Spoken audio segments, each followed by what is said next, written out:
Before the birds have found their song, before the street has come along, there is just the steam rising slow above my dream. First cup of the morning, warm hands around the mug. No place I need to be at, just this small and golden drug of quiet, just quiet, and something in a cup. The whole day hasn't happened, and isn't that enough?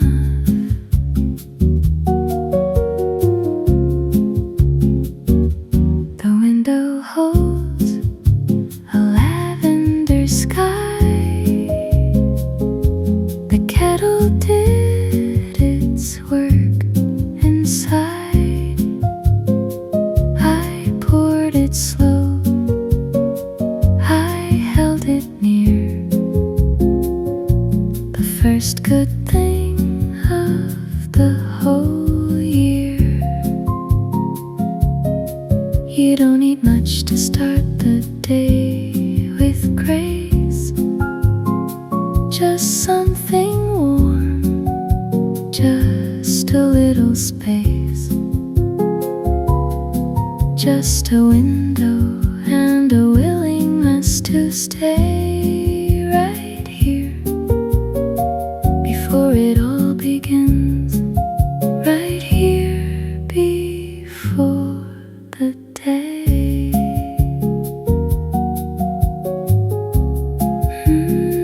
First cup of the morning.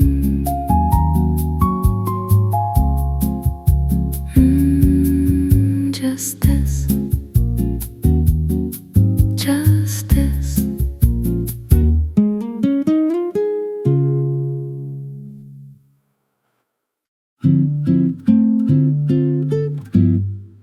Open window.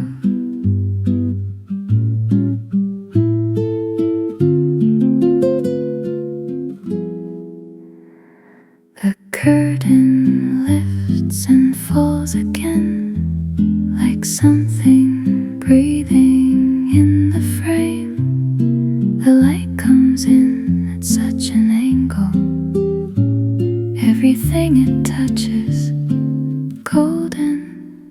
Open window, open morning, nothing here that needs my worry.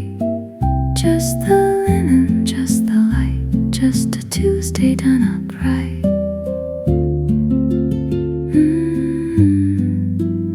Open window, let it in. All this ordinary, beautiful ordinary, everything.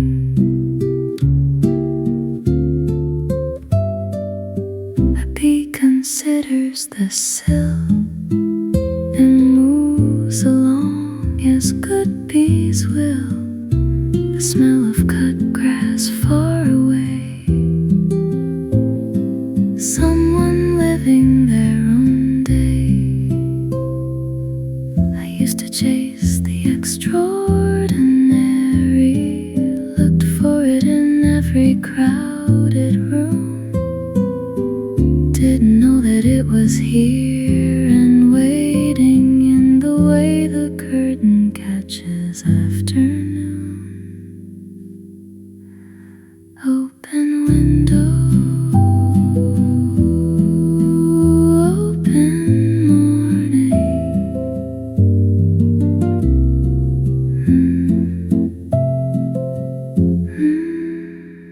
The curtain lifts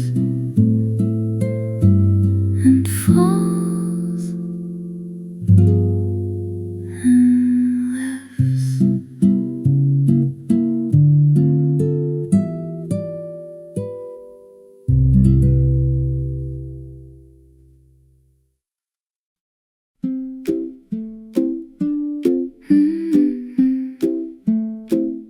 There's a smell that finds you first, before you're even dressed.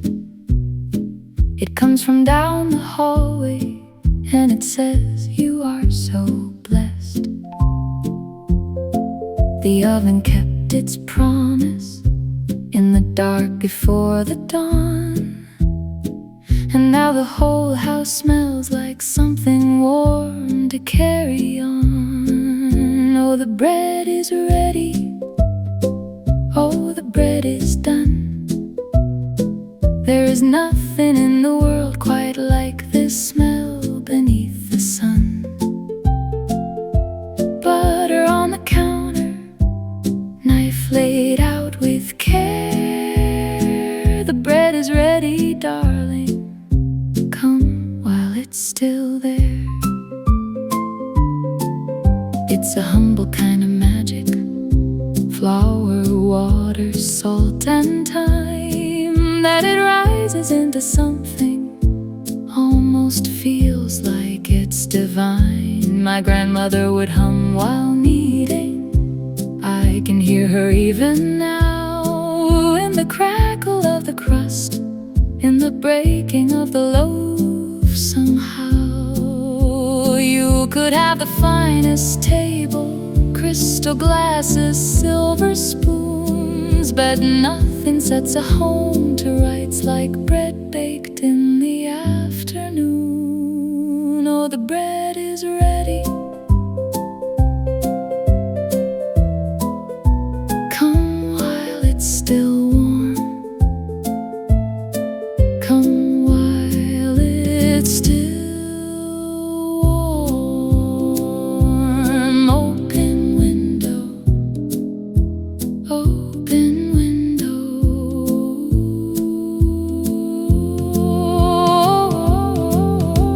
The curtain lifts and falls again, like something breathing in the frame. The light comes in at such an angle, everything it touches golden. Open window, open morning, nothing here that needs my worry. Just the linen, just the light, just a Tuesday done up right.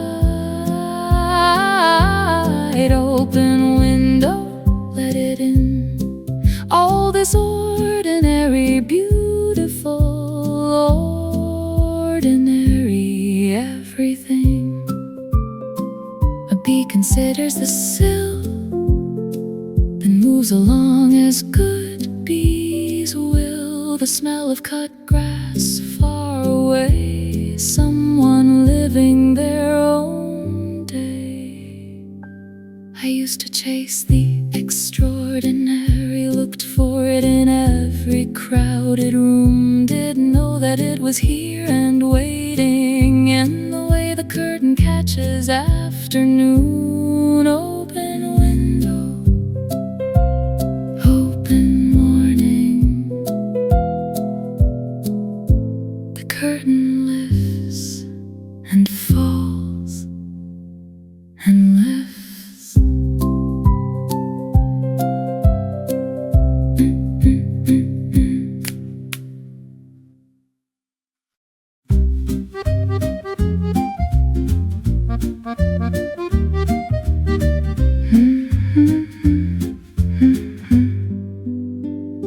It isn't much to look at, truth be told.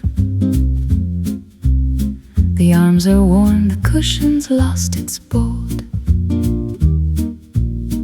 The upholstery has faded into something,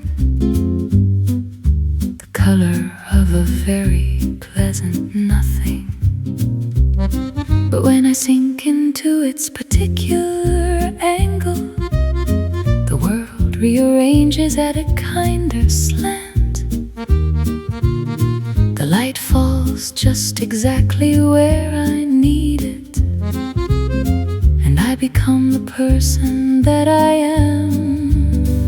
My favorite chair knows the shape of me by now. My favorite chair never asks me to explain or show them how. I've read 100 books in this old corner, without a care. I have lived my softest, realest life in my favorite chair.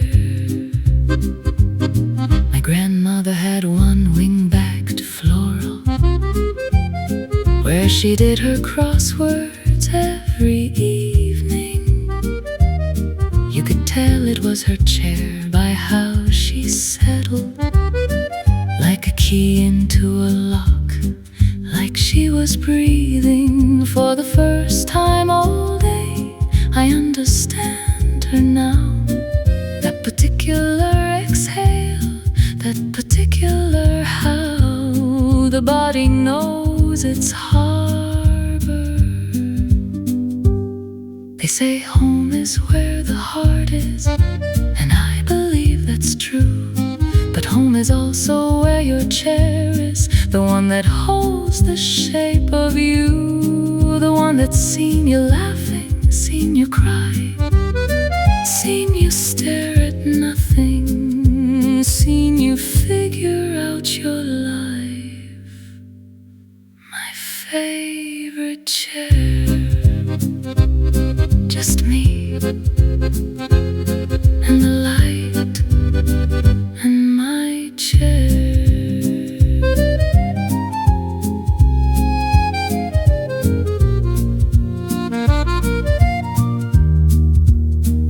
My favorite chair.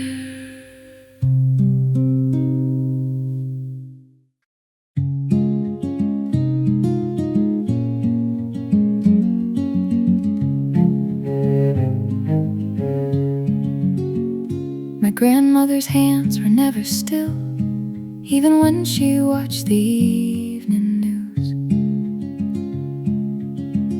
The needles moving through some wool, in the particular rhythm only she could use. She made a blanket for each grandchild born, chose the colors carefully, she said. Mine was blue and white and slightly uneven, and it was the finest thing I ever spread across my bed. Hands that made things, hands that knew the work, hands that shaped the bread and turned the soil, hands that never shirked the patient daily, unremarkable, extraordinary labor of making something out of nothing for the people that you love. Hands that made things, I carry them in mind every time I try.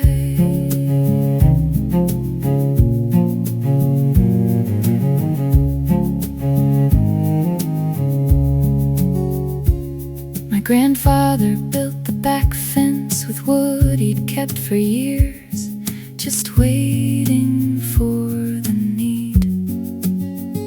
He measured twice and cut once, that was his religion. He left behind a fence and a creed. The things worth doing are worth doing slowly, that your hands are how your love gets said. I watched him work on Saturday mornings, not knowing I was learning everything instead.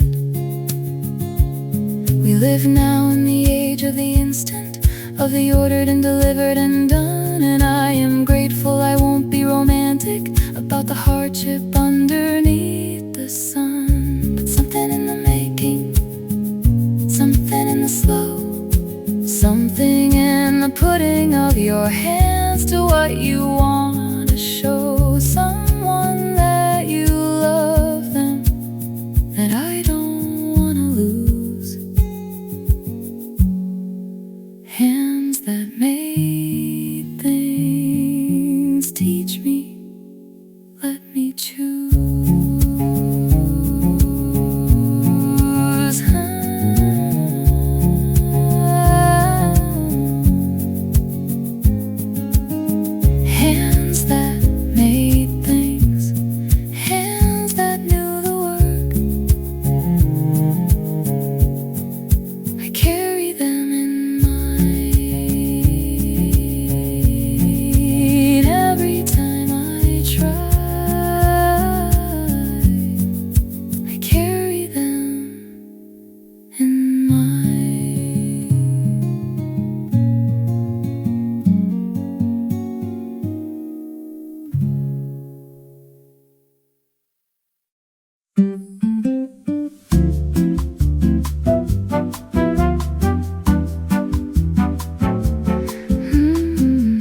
came and go today, the way it sometimes does, when the light decides to mean it, when the sky remembers what it was. I stood there in the kitchen with my first cup and the view of the garden and the sparrow, and I really thought, how did I get here? How did I get this lucky to be here? Still here on a sunny day with coffee. Still here with the window and the light. Still here after everything that tried to make the world feel less than right. Still here with all my people. Still here with all my small, magnificent, ordinary everything. Still here at all. The hard things happened, yes they did. The years had weight and weather. There were seasons I was not so sure that anything would hold together. But here the garden is in bloom, here the bread is in the oven, here the cat is in the sunbeam, and here I am, still loving all of it. I don't need it to be perfect. I don't need the extraordinary. I just need the sunny morning and the people that I carry in my heart who made me, who are still making me. Every ordinary Tuesday, every cup, every garden, every small and golden thing, still here because of everything that loved me into being. Full, open, joyful, still here on a sunny day with coffee. Still here with the window and the light. Still here after everything, still standing, still finding it alright. Still here with all my people. Still here with all my small, magnificent, ordinary everything. Still here, still here, still here at all. The garden, the coffee, the sparrow, the light. Still here, still here, still here, still here, still here.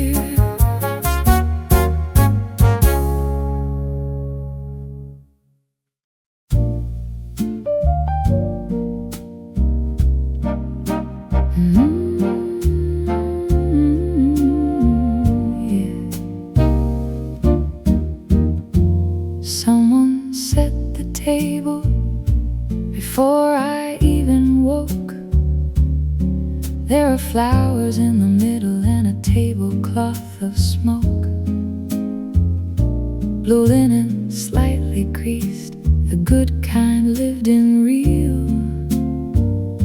And something from the kitchen that I'm starting now to feel, in the way that smell precedes the actual arrival of a thing you've been unknowingly awaiting for survival, not just hunger, something deeper, older, truer. The anticipation of a meal made by someone who knew you. A good meal is more than what's on the plate. A good meal is everyone arriving at the same moment of grace. The passing of the bread, the pouring of the wine, the asking how you've been, and meaning it this time. A good meal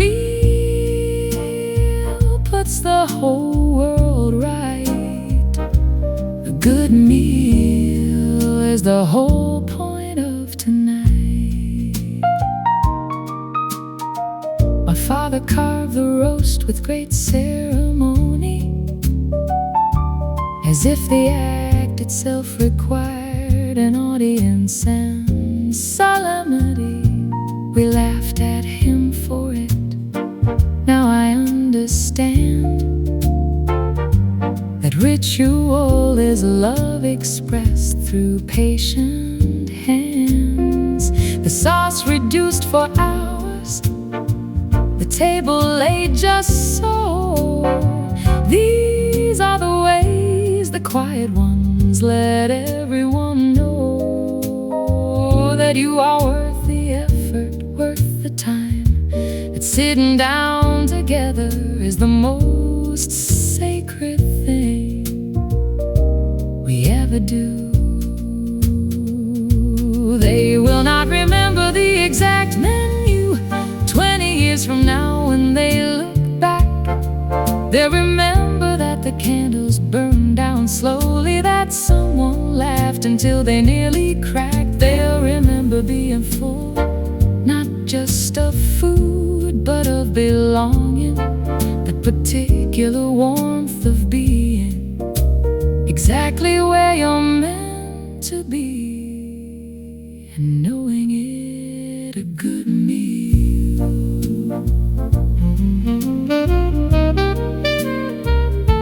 A good meal. Pass the bread, pour the wine, stay a little longer. Everything is fine.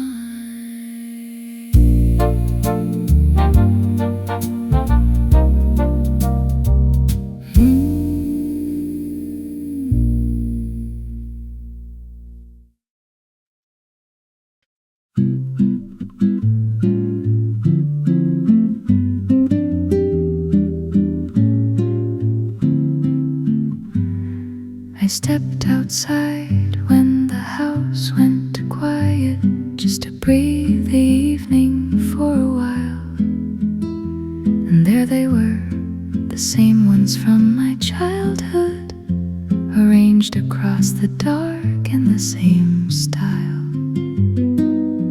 The one my father showed me with his finger, the constellation patient, still in place, as if they'd waited through my years of hurry to show me that old necessary phase. Stars are old friends.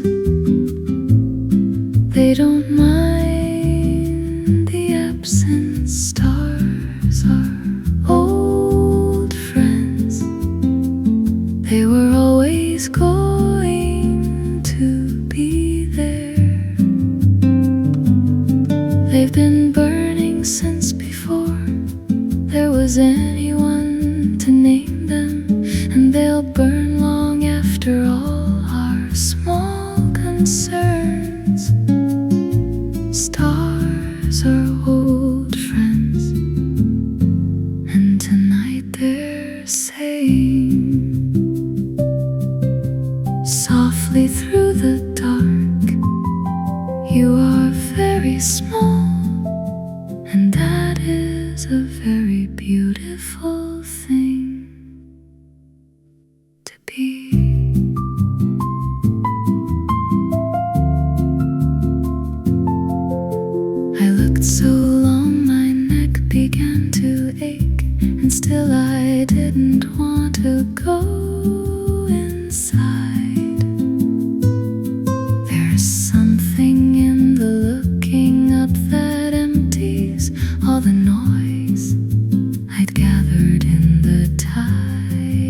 the day just gone, released into the dark. The stars received it without judgment, as they always do, as they always have. My troubles are real troubles. I don't mean to minimize, but something happens to their scale. Beneath those ancient skies they remain, but so do I, and so does all of this. The night, the stars, the breathing dark, the things I'd nearly missed. Stars are old friends, still there, still there, still there.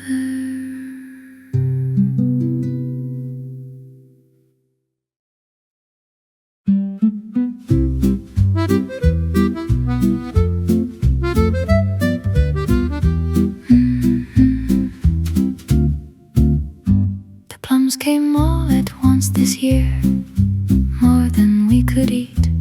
So I did what my grandmother showed me on an August afternoon with sticky feet.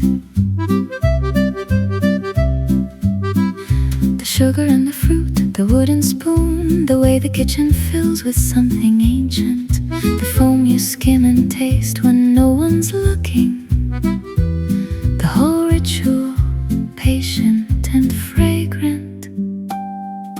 Jam jar on the windowsill, catching the last of the light,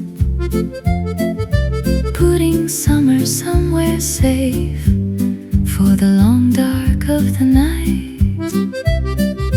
Jam jar sealed with wax and care, a letter to the future self who'll open it in February, standing in the cold and tasting July there.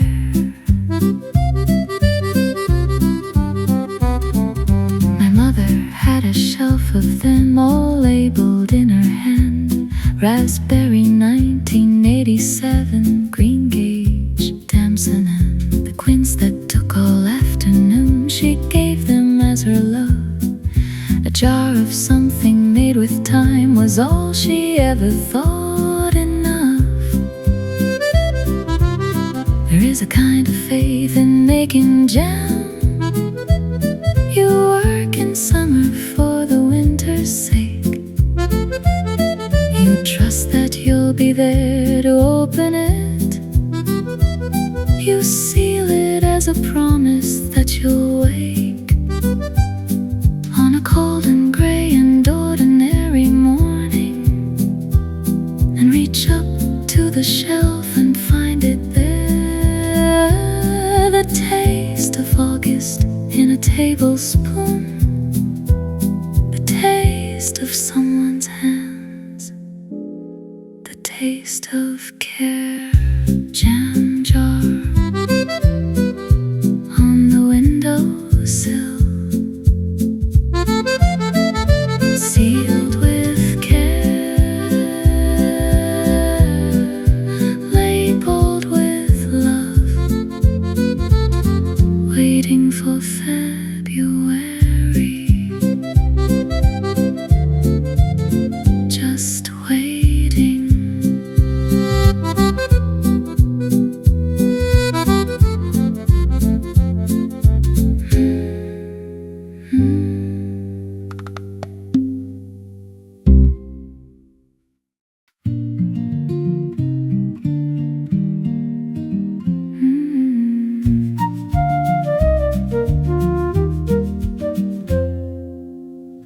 I could have taken the direct route, 20 minutes done, efficient, neat. But something in the afternoon suggested I take the longer way along the street, where Mrs. Henley has her climbing roses, and the bakery puts chairs out when it's warm, and the old dog sleeping on the corner opens one eye, satisfied, and yawns. The long walk home, nobody's waiting on the clock. The long walk home, I'll stop whenever something makes me stop. The long walk home is the whole point of the day. Everything I needed to remember is along this longer way. Someone's cooking something with tomatoes. It comes out through a window warm and red. A child is drawing on the pavement a whole elaborate city in chalk and thread. I stop and ask her what the blue part is. She says the ocean, obviously, with a look. I tell her it's the finest ocean that I've ever seen in any book. We rush because we think the destination is the point of any given day. But I have found the destination's ordinary. It's the long walk home that has something to say about the neighbors and the roses, about the chalk and the ocean blue, about the smell of someone's dinner, about the unhurried, beautiful, true. The long walk home, nobody's waiting on the clock. The long walk home, I'll stop whenever something makes me stop. The long walk home is the whole point of the day.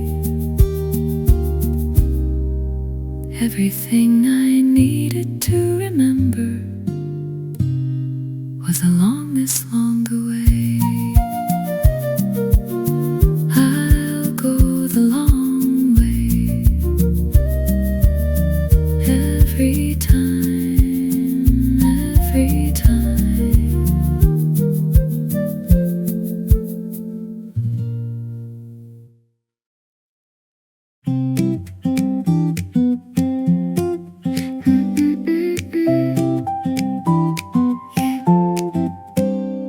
I'm in the kitchen, they're somewhere down the hall.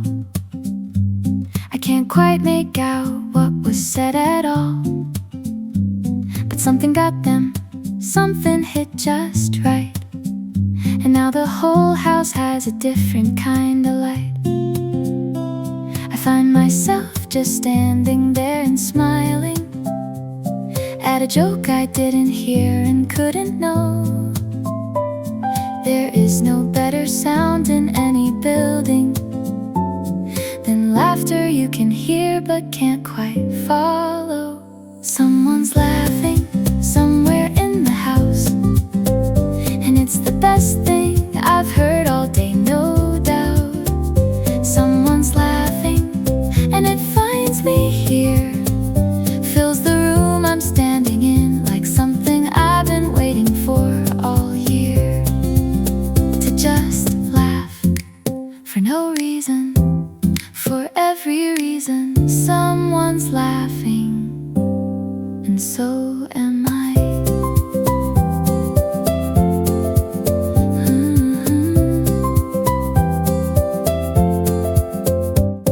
My mother on the telephone would laugh so suddenly, so fully, so on behalf of everyone in ear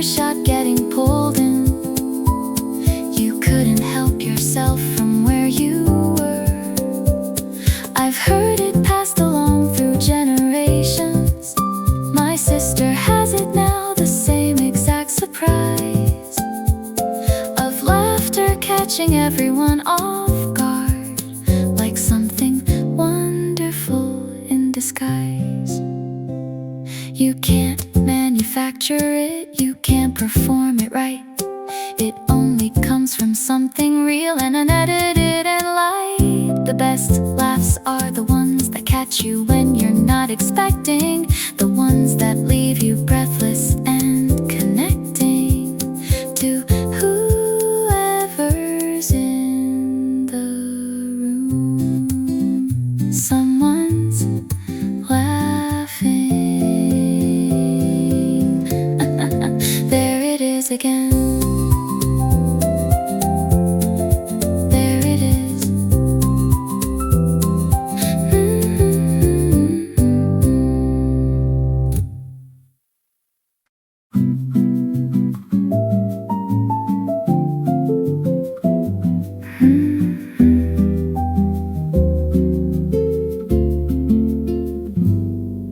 The sky made up its mind by noon. The garden got its drink.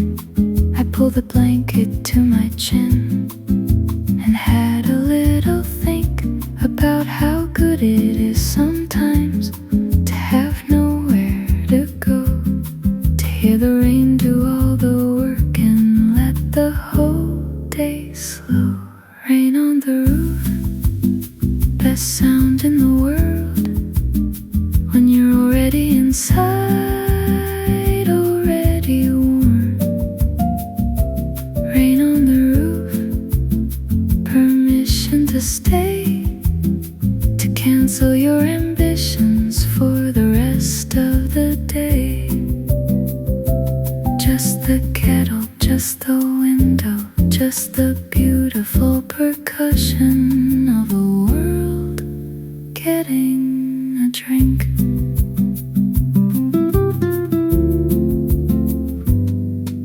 The street outside is silver now, the roses are ecstatic.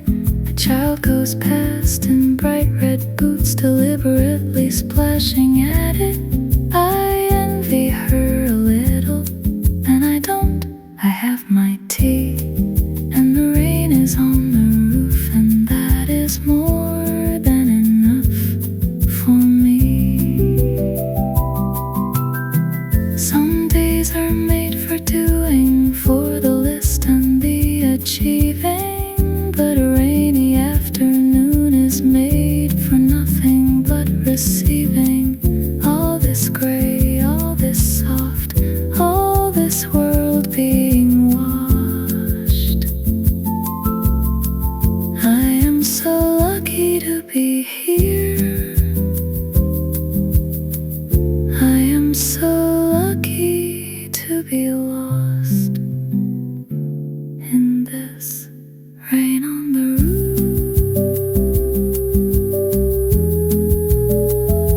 Just the rain, just the roof, just this.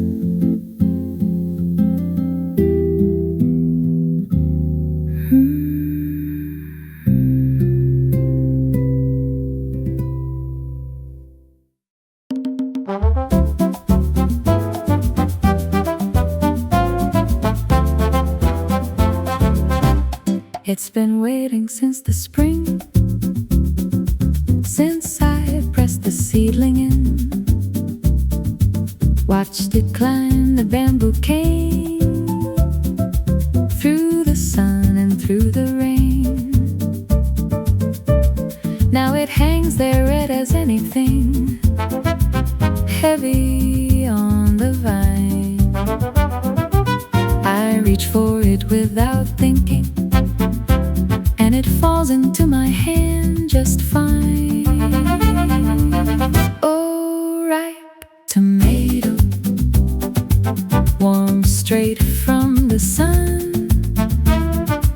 You are the whole of summer, gathered into one. The skin gives away and there it is, that smell, that acid sweetness.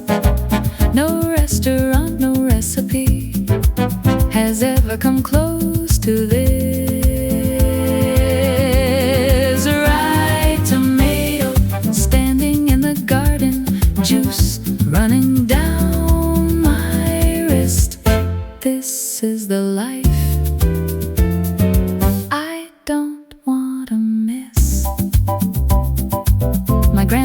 would slice them thick with salt.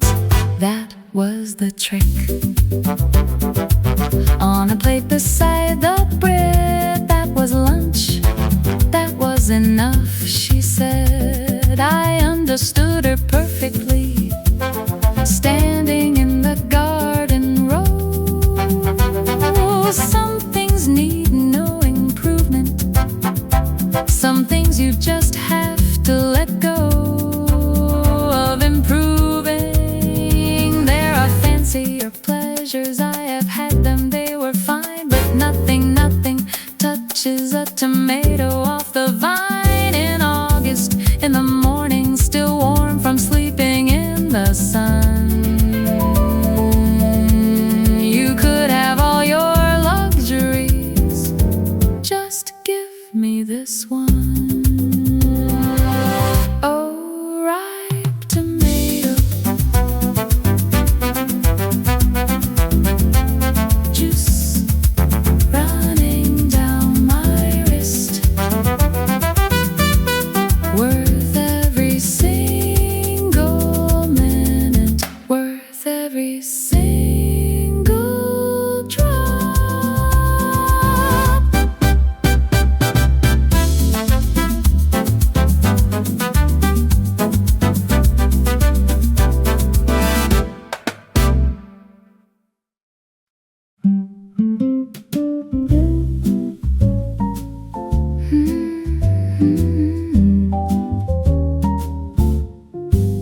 She found the warmest spot before I'd had my first cup of the morning, bless her heart.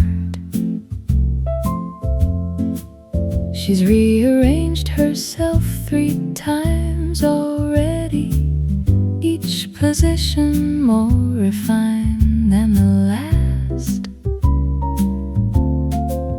She doesn't check the time, she has no timeline, no list of things she's meant to have achieved. She simply is, completely, utterly present in the sunbeam and enormously pleased. The cat knows something that I keep forgetting. The cat knows how to be without all the fretting. The cat knows that a sunbeam is a perfectly good reason to stop everything and just be warm. The cat knows, and I'm taking notes. She looked at me this morning with an expression that I can only read as mild concern, as if she couldn't quite believe the hurry, the number of unnecessary turns I take around the kitchen every morning. She blinked once slowly, which I'm told means trust, or possibly absolute disaster. Sit down, she said, and cat, sit down you must. Philosophers have written many volumes on how to live and how to find your peace, but none of them, not one, thought to mention that a cat already has the masterpiece. Just find your patch of light, arrange yourself with care, accept the offered chin scratch, and stay there. The cat knows something.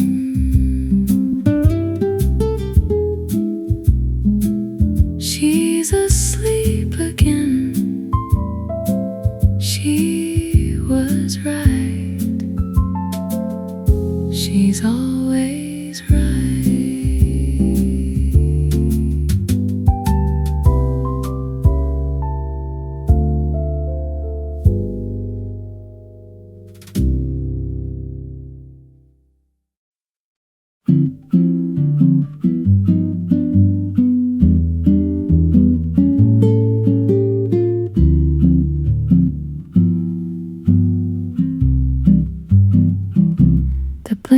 has a weight that says you've done enough for now. The pillow holds the shape of rest, no asking why or how. The house is making its small sounds, a creak, a distant hum. And I am being slowly claimed by the afternoon sun.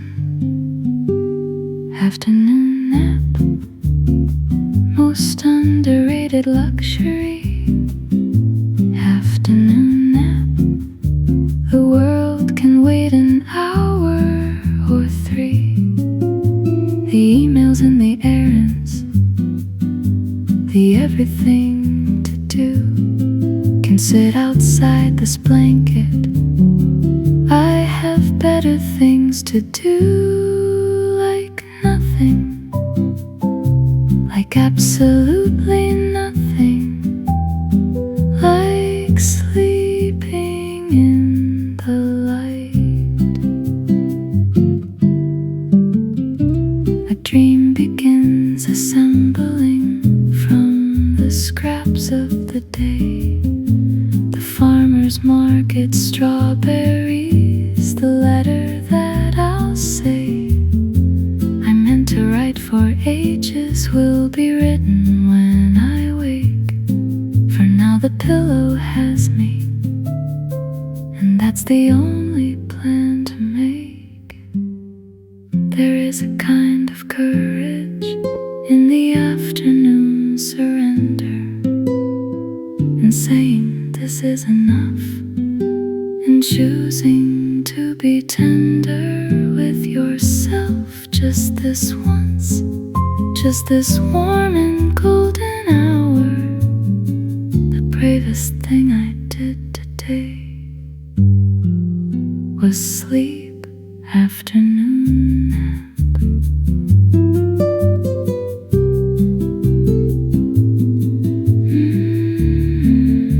Just the light, just the blanket.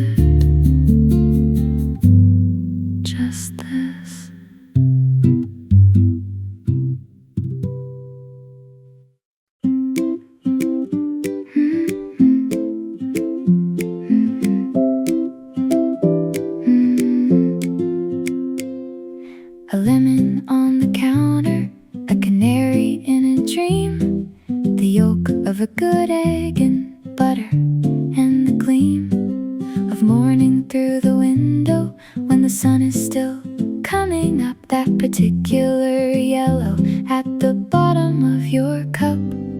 Yellow is the color of not trying, of just being, of arriving, of the sunflower that stands there, saying, here I am, I made it. Yellow is the color of enough, of warmth that doesn't ask for anything, of every open dandelion, saying this small bright thing is everything, is everything. A school bus in the autumn, a raincoat on a child, the center of a daisy, something honeyed, something mild. The late light of October slanting gold across the floor. How can one small color hold so much worth living for? I read that yellow is the first color that the human eye can see, that babies reach toward it before they know what reaching means. We are built to love the yellow, built to follow what is bright, born already leaning toward the warmth, toward the light. Yellow is the color of not trying, of just being, of arriving, of the sunflower that stands there, saying, here I am, I made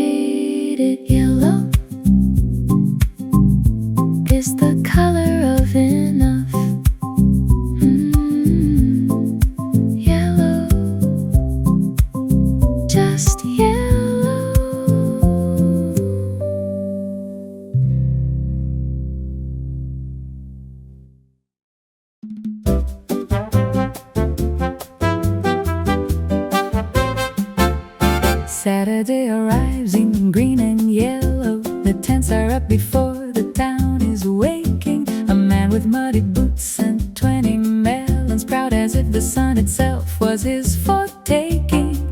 The strawberries are small and almost painful in their redness, in their fragrance, in their sweetness. The woman at the flower stall is laughing at something, and the whole world shares her brightness. At the farmer's market, everything is honest.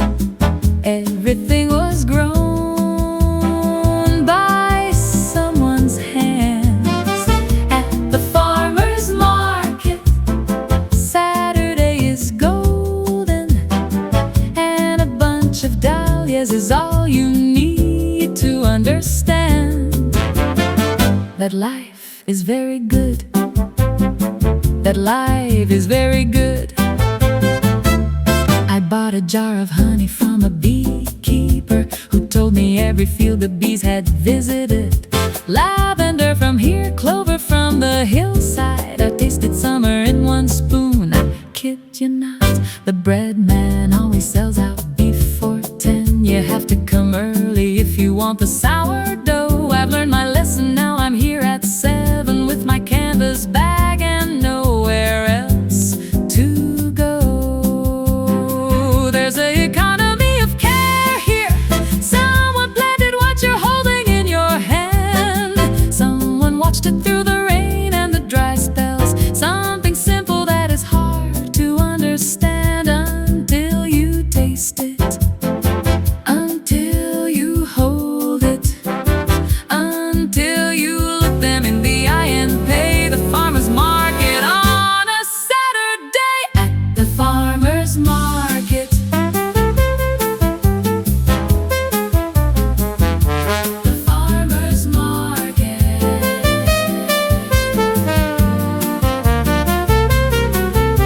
Come early, come hungry, come with your canvas bag, and come back next week.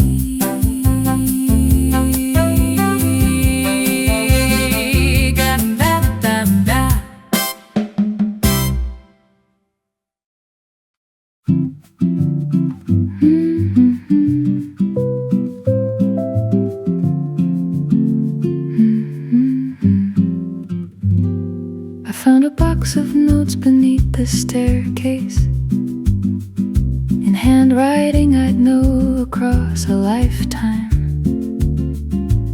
Just little things, a shopping list, a birthday, a line that said I'm thinking of you sometime.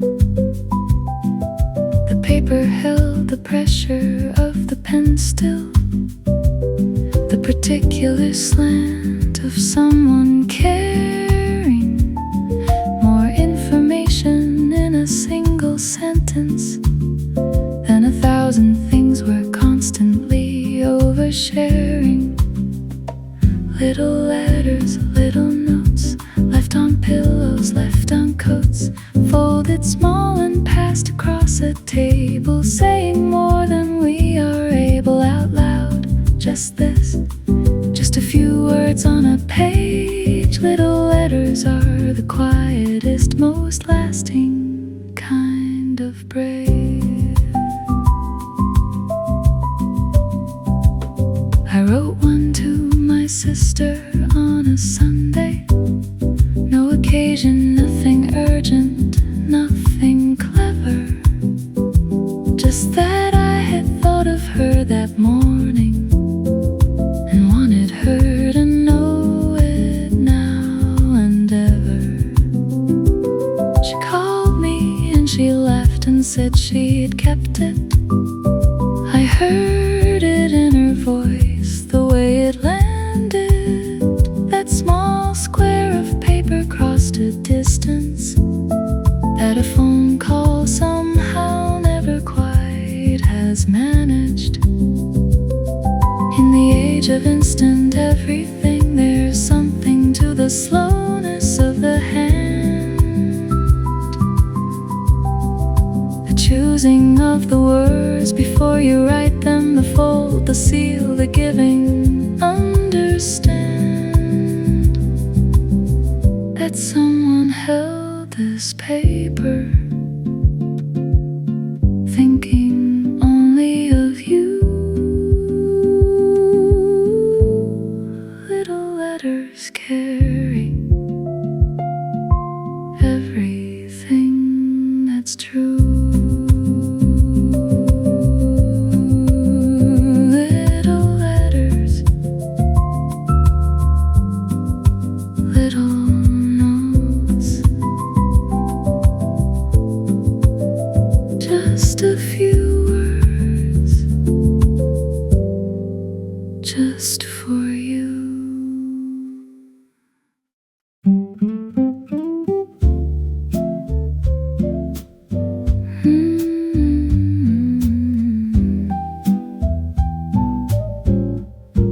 Nobody writes songs about Tuesday. It hasn't got the glamour of the weekend. It isn't Monday with its grand ambitions, or Friday with its promise of an ending.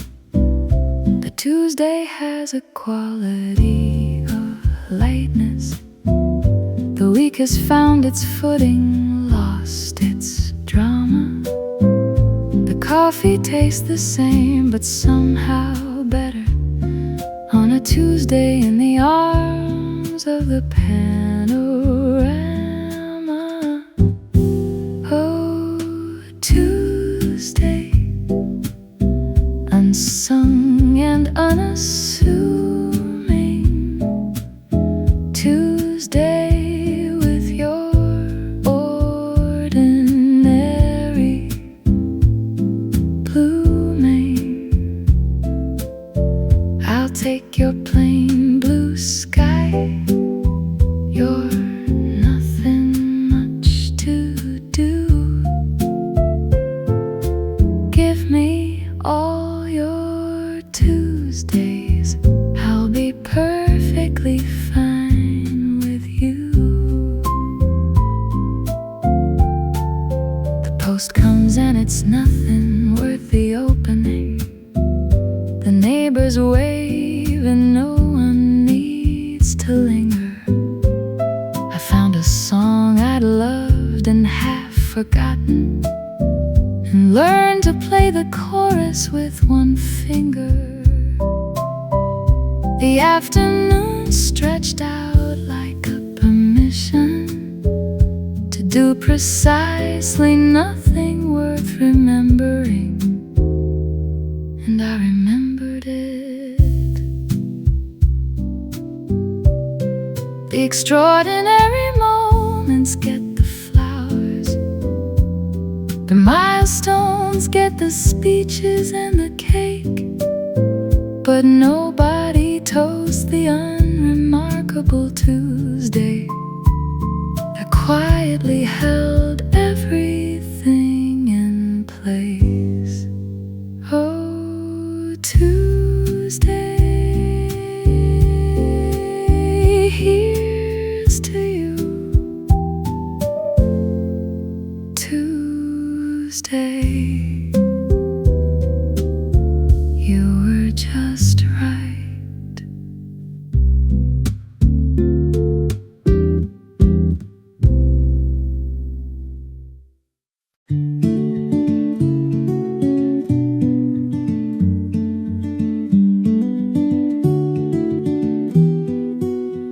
I pull the gloves on finger by finger, the leather ones that know my hands by now.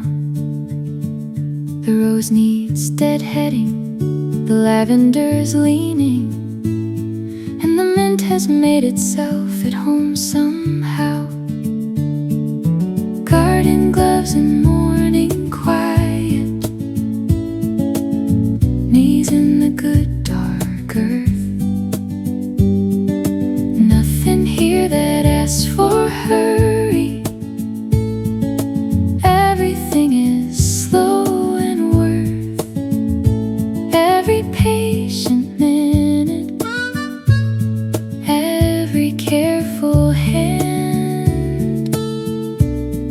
There is so much to tend to, and I'm so glad that I can. The dahlia I planted in a worry came up bold and orange as a dare. The things you put in tenderly and trust to have a way of answering your care. Someone wise once told me, if you want to know your heart, put it in a garden, watch it fall apart, and come back every spring, come back into something new and green and wanting to begin again. Garden gloves and morning quiet, knees in the good dark earth. Nothing here that asks for hurry. Everything is slow and worth every patient minute, every careful hand. There is so much to tend to, and I'm so glad that I can.